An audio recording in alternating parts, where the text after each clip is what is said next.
Assalamualaikum warahmatullahi wabarakatuh. Perkenalkan, nama saya Lirawati Gaib dengan NIM 4114242019. Dengan ini saya memenuhi tugas dari dosen pengampu Profesor Dr. Novianti Jafri SPDI MPDI. Baiklah, saya di sini akan mempresentasikan tentang membangun persatuan dalam keberagaman yang dinamis atau fiqh ikhtilaf, cinta tanah air dan kearifan lokal, dan bahaya radikalisme. Baiklah, kita masuk pada poin pertama, yaitu pengertian ikhtilaf. Fiqh ikhtilaf berasal dari bahasa Arab yang berarti pemahaman terhadap perbedaan. Dalam konteks Islam, ini merujuk pada pemahaman bahwa perbedaan pendapat dalam masalah fiqh atau hukum adalah hal yang wajar. Pentingnya fikih ikhtilaf dalam masyarakat. Yang pertama, menghargai perbedaan. Mengajarkan pentingnya menghormati pendapat orang lain sebagai bagian dari keragaman. Yang kedua, mendorong dialog. Fiqh ikhtilaf mendorong masyarakat untuk berkomunikasi dan berdiskusi secara konstruktif. Yang ketiga, menjaga stabilitas sosial. Dengan memahami dan menghargai perbedaan, potensi konflik dapat diminimalisir. Implementasi fiqh ikhtilaf. Untuk mengimplementasikan fiqh ikhtilaf dalam masyarakat, perlu ada pendidikan yang menekankan toleransi dan penerimaan terhadap perbedaan. Program-program pendidikan yang berbasis pada nilai-nilai pluralisme dapat menjadi solusi efektif. Cinta tanah air. Cinta tanah air adalah rasa keterikatan yang mendalam terhadap bangsa dan budaya. Ini adalah fondasi bagi persatuan dalam keberagaman. Berikut adalah contoh dari cinta tanah air. Yang pertama, identitas nasional atau memperkuat identitas bangsa melalui pengenalan sejarah dan budaya. Yang kedua, partisipasi dalam pembangunan. Mendorong partisipasi aktif masyarakat dalam pembangunan daerah dan negara. Yang ketiga, menghormati hukum, mematuhi peraturan dan undang-undang yang ada sebagai wujud tanggung jawab sebagai warga negara. Kearifan lokal. Kearifan lokal adalah nilai-nilai budaya yang ada dalam masyarakat setempat. Ini mencakup tradisi, adat, dan norma yang menjadi ciri khas daerah. Berikut adalah contohnya, yaitu pertama, pelestarian budaya. Memperkuat pelestarian budaya lokal sebagai bagian dari identitas nasional. Kedua, kolaborasi antar suku. Itu mendorong kerjasama antar suku dan daerah untuk menciptakan harmoni. Selanjutnya, contoh kearifan lokal.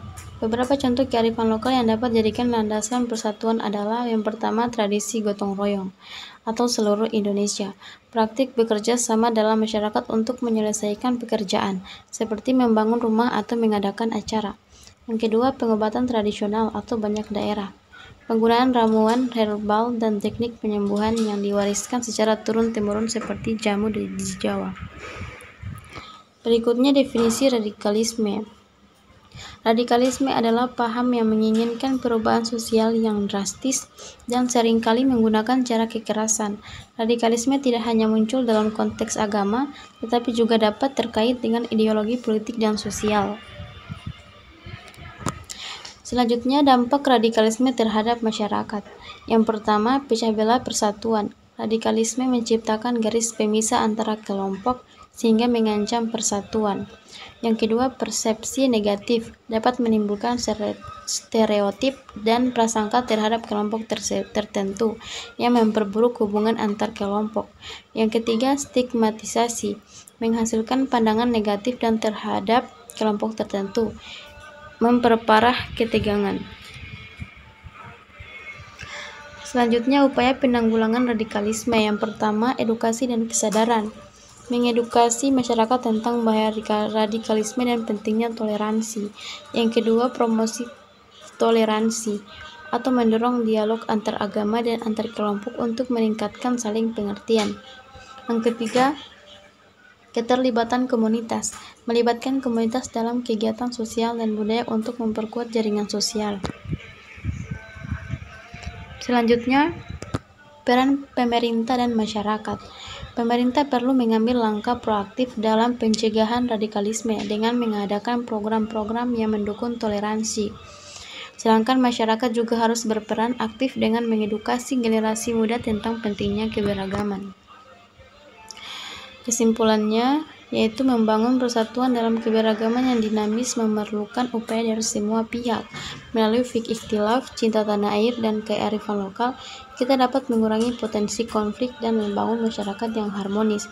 Selain itu, penting untuk selalu waspada terhadap bahaya radikalisme dan berupaya untuk menanamkan nilai-nilai toleransi dan saling menghormati di tengah keberagaman yang ada. Baiklah, kita masuk pada sesi tanya jawab yang sudah disediakan oleh teman saya di Zoom. Soal pertama yaitu, bagaimana kearifan lokal dapat membantu mengatasi konflik antara tradisi lokal dan ajaran Islam?